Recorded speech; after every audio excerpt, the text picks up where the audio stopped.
Hello friends, जय हिंद, जय भारत। एक छोटी सी बात कहनी है मैंने। रिक्रूटमेंट तो आती रहती है, उसकी नोटिफिकेशन मैं बताता रहता हूँ, हर डेली आपको बताता हूँ, लेकिन आज एक नई बात कहनी है आपसे। मेहनत भी कमाल की चीज़ है। बस चुपचाप शांति से लगे रहो, एक दिन आपको सक्सेस ज़रूर मिलेगी। बट आपकी जो मेहनत होनी चाहिए, निस्वार्थ होनी चाहिए। बस मैंने काम करना है और लगे रहो, आपको मंजिल अपने आप मिलेगी। इसी के साथ आज हम नई रिक्रूटमेंट के बारे में बात करते हैं। और रिक्रूटमेंट कौन सी है और रिक्रूटमेंट कहाँ की है? और रिक्रूटमेंट है राजस्थान की। और किस चीज़ की है?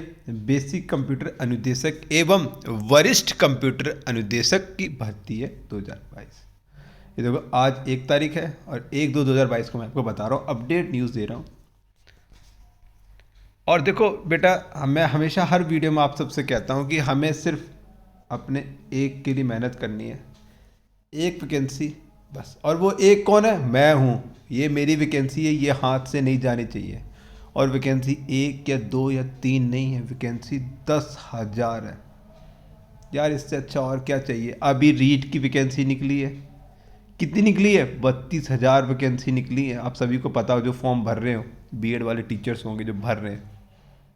और बताओ, अब ये निकली है बेसिक कंप्यूटर की, कंप्यूटर ऑपरेटर की निकली हुई है। कितनी है? 10,000 वैकेंसी मायने रखती है। तो इसलिए जो भी मौका आए, देखो, मेहनत करना, मेहनत करो, लेकिन जो आपको अपॉर्चुनिटी मिले उनका तो बेनिफिट्स लो। तो कितनी वैकेंसी है? 10,157 वैकेंसी। इसमें बेसिक कंप्यूटर ऑपरेटर अनुदेशक और वरिष्ठ कंप्यूटर अनुदेशक। अनरिजर्व की है 8,974, वरिष्ठ की है अनरिजर्व के अंदर गैर, ठीक है, 282। अनुसूचित क्षेत्र, गैर अनुसूचित रिजर्व एरियाज है। टोटल मिला के इसके हैं 9,862 और 215, टोटल 10,000 वैकेंसी मिलने वाला बहुत है। और फॉर्म भरने में कोई प्रोसेस अलग नहीं है। आप अपने अगर छत्तीसगढ़ के पुलिस का, सॉरी, राजस्थान के पुलिस का फॉर्म भरते हो, सेम प्रोसेस है। पहले अपने आप को लॉगिन पासवर्ड बनाना है, ठीक है। देखो, ऑनलाइन एप्लीकेशन फॉर्म है। पहले आपने लॉगिन करना है, अप्लाई ऑनलाइन, पासवर्ड लॉगिन बनाना है, सेम सिंपल प्रोसेस। अगर किसी को नहीं आया तो मुझे कमेंट सेक्शन में बता देना, मैं उन्हें बता दूंगा, सारी डिटेल क्लियर कर दूंगा। चलो, मैं बोलना भूल गया, अगर आप मेरे चैनल पे पहली बार आए हो तो प्लीज़ चैनल को सब्सक्राइब कर लेना। अब मेरे प्ले लिस्ट में जाके दे सकते हैं कि मैंने ना एक टॉप गवर्नमेंट जॉब्स की डाली है। हर महीने फरवरी में जितनी वैकेंसी आई है, मैं सबकी एक एक करके पार्ट 1, पार्ट 2, पार्ट 3, पार्ट 4 डाल रहा हूँ। अगर आपने देखना है कि इस मंथ कौन कौन सी जॉब निकलेंगी, सब डाली हुई मैंने, ठीक है। चलो आगे चलते हैं। लेकिन फिर भी सारी जॉब्स कंप्लीट नहीं हो पाती हैं, और भी जॉब्स निकलती रहती है। हमें जो अपकमिंग लगती है कि ये आने वाली है, जब मैंने कहीं से देखी होती वेबसाइट के थ्रू, तो मैं बता देता हूँ आपको, ठीक है। चलो आगे चलते हैं। अभी मैंने आपको बात की है वैकेंसी की, अब हम आगे चलते हैं।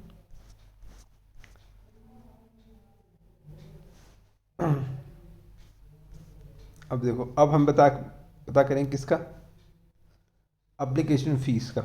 एप्लीकेशन फ़ीस ज़्यादा नहीं है। क्या बात करते हैं?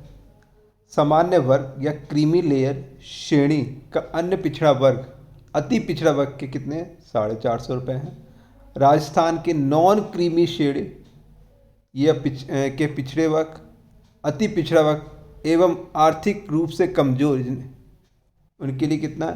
350 रुपये, 350 रुपये। समस्त विशेष योग्यजन तथा राजस्थान के अनुसूचित जनजाति के आवेदक रूप कितना है? 250 रुपये। क्रमिक विभाग के परिपत्र क्रमांक, ठीक है, जिनके परिवार की वार्षिक आय 2.5 लाख रुपए से कम है, के लिए अनुसूचित जनजाति, अनुसूचित जाति और अनुसूचित जनजाति दोनों होते हैं ना, कि समान ही परीक्षा शुल्क 250, मतलब इन दोनों का सेम ही है। तो ये पता लग गया आपको किसकी कितनी एप्लीकेशन फ़ीस है। आपको बोला है कि प्रवेश पत्र, प्रवेश मीन्स एडमिट कार्ड। एडमिट कहाँ पे आ जाएगा आपके पास? देखो, 2 तरह से आता है। या तो मैं आपको बता दूंगा, आप अपडेट अगर चैनल को सब्सक्राइब कर ले, मैं बता ही दूंगा। ना इधर अगर नहीं मिलता है ऐसे तो मैं बता दूं, आपको ईमेल आईडी रजिस्टर कराओगे उस पर आपको नोटिफिकेशन आ जाता है। नहीं तो आप वेबसाइट को चेक करते रहो, 1 महीने में फॉर्म भर रहे हो, 1 महीने बाद आप 1.5 महीने बाद चेक कर लो, आपका एडमिट कार्ड आ जाएगा। ठीक है, वो अब इसका पेपर मई या जून में होगा तो उससे पहले एडमिट कार्ड आ ही जाएगा, आप चेक कर लेना। ठीक है ना, आगे चलते हैं, हमारी कोई नई बात है इसमें तो देखते हैं। अब ये देखो, अब ये आपके 10,000 जो वैकेंसी है उसका बाइफरकेशन है। ठीक है, महिलाओं के 30%, महिलाओं के 30%, ये अनारक्षित वर्ग है, ये ईडब्ल्यूएस वर्ग है, तो सारा उन्होंने बता रखा है। सारे 2 तरह की है, एक बेसिक और एक ये बेसिक कंप्यूटर ऑपरेटर के लिए है। अब आगे चले उन्हें दे सक, ये देखो सब सारा उसने बताएगा, देखो ये आ जाएगा एंड तक, टोटल 888 सब बताइए। दूसरा पार्ट था, देखो वरिष्ठ, एक वरिष्ठ था और एक बेसिक था, ये 2 हो गए। देखो यहाँ बता दिया उसने, टोटल 8,974 का पूरा बता दिया। हर चीज़ आपको क्लियर कर रखी, आप देख सकते हो आपके जोन में कितनी, या अपने डिस्ट्रिक्ट में कितनी वैकेंसी, आप यहाँ से चेक कर सकते हो। आगे चले हम, आगे हमारे लिए इसमें और भी न्यूज़ है। अब मैं न्यूज़ में क्या बताना है, अब हम बात करेंगे वेतन की, कि वेतन कितना मिलेगा।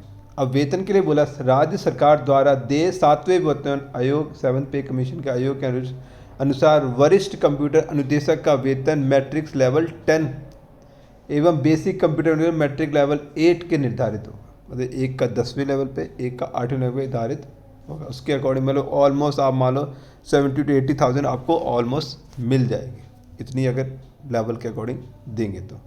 और इसमें क्या फिक्स रेम्युनेशन है।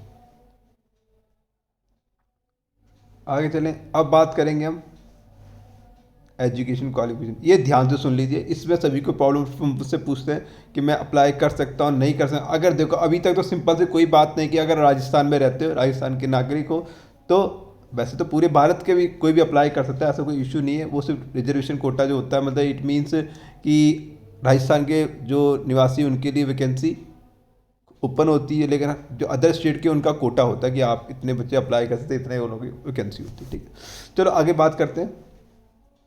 लेकिन आप अच्छा अचीव करोगे तो आप कोई भी स्टेट के हो, आप वहाँ पे जॉब ले सकते हैं। चलो आगे बात करते हैं कि एजुकेशन क्वालिफिकेशन। एजुकेशन क्वालिफिकेशन क्या कहती है, as per Rajasthan educational state subordinate service amendment act schedule 2, कि आपके पास क्या होना चाहिए, मास्टर इन इंजीनियरिंग होना चाहिए या मास्टर इन टेक्नोलॉजी एमटेक होना चाहिए in computer science, information technology होनी चाहिए, electronic and communication engineering, electrical engineering, electronics engineering, electronics and telecommunication engineering,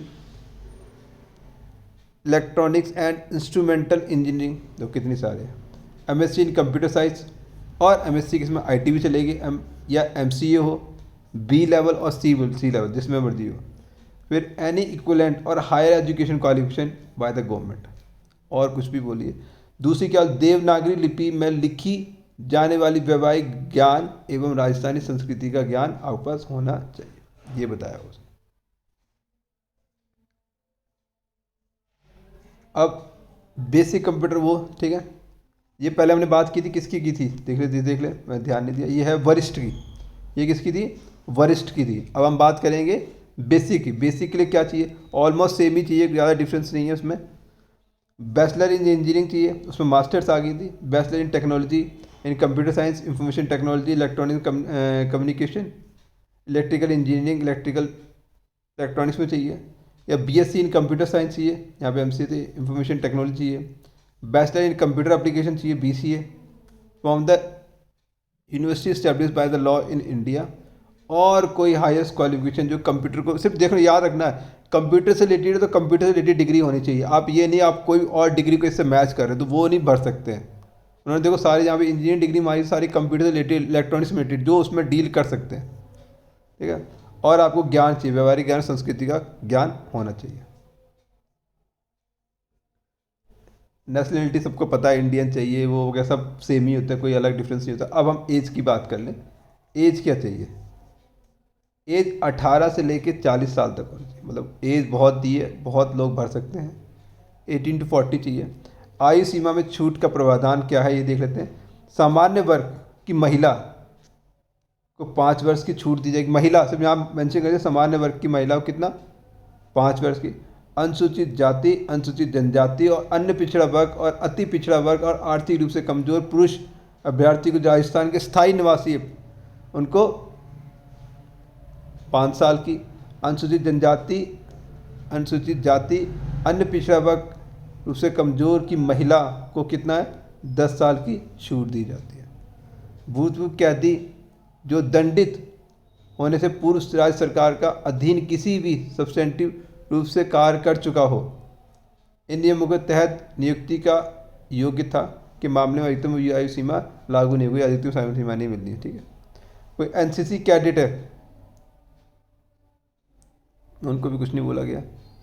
तो ये हमारे पास, आगे चले, और इसमें पेंशन है, पेंशन का प्रावधान है इसके अंदर।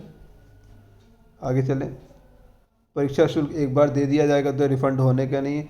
और ध्यान सुन लो, ऑनलाइन आवेदन पत्र राज्य के निर्धारित ई मित्र केस में, वो तो आपको पता है CSC, तो कब तक चलना है याद रखना, परीक्षा शुल्क जमा करवाकर दिनांक 8/2/2002 से 9/3/2022 तक 11:15 तक बोर्ड वेबसाइट तक भेजा जा सकते हैं। इसके उपरांत मतलब हमारे 8 तारीख से लेकर 9/3 तक आप इसको डिपॉजिट कर सकते हो, उसके बाद नहीं, उन्होंने बोल दिया। परीक्षा माह कितने होगी, मई या जून में परीक्षा हो जानी, उन्होंने जो बताया। अनापत्ति प्रमाण पत्र में अगर आप कहीं भी सरकारी काम कर रहे हो तो आपने वहाँ से NOC देनी होगी और आपने पढ़ना है, पढ़ लीजिए, नोटिस नीचे डाल दूंगा। अब यहाँ पे हम बताएंगे कि फॉर्म को भरना कैसे है, मतलब आवेदन, मतलब एप्लीकेशन फॉर्म आपने आवेदन करना कैसे। देखो प्रोसेस सेम है, ऐसा कुछ नई चीज़ नहीं हम कर रहे हैं, हम इतने सारे फॉर्म भरते हैं, ऑलमोस्ट सारे सेम है। आपने इस पे वेबसाइट पे जाना है www.rsmssb.rajasthan.gov.in पे जाना है। वही फ़ोटोग्राफ अपलोड होंगे, सिग्नेचर अपलोड होंगे, आपके जो भी डॉक्यूमेंट्स मांगे वो अपलोड कर देना। और तीन चीज़ें पक्का होती है, फ़ोटो, साइन और क्या होता है, फ़ोटो साइन तो अपलोड होने, फ़ोटो एंड सिग्नेचर, और डॉक्यूमेंट्स भी आपके अपलोड होते हैं जो डेट ऑफ बर्थ प्रूफ के लिए मांगते हैं वो लोग। ठीक है, आगे चलें।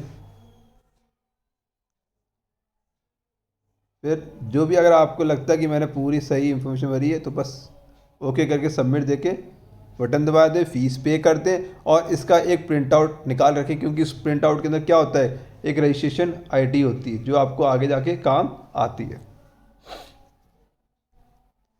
आगे चलें, आपको कुछ टाइम मिलेगा संशोधन का, लेकिन संशोधन कितने रुपए देके होगा, 300 रुपये देके संशोधन किया जा सकता है।